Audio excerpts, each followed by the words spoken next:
So over here, you can see that I'm in Google Calendar. And if you want to see the invitation status, whether people have accepted the invitation or not, or maybe they have declined it, or those maybe, you can see whatever you want over here in Google Calendar.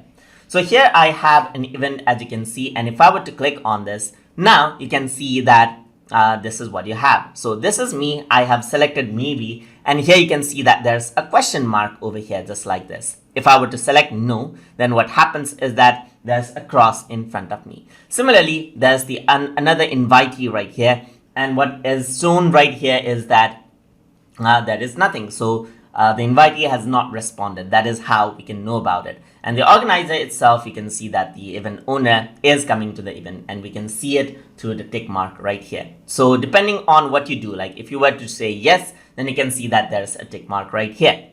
Similarly, you can go around and click on edit event, and you can see the same thing over here as well.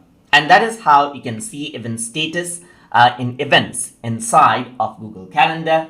So I hope you guys learned something as always. And as always, please like, comment, share, and subscribe.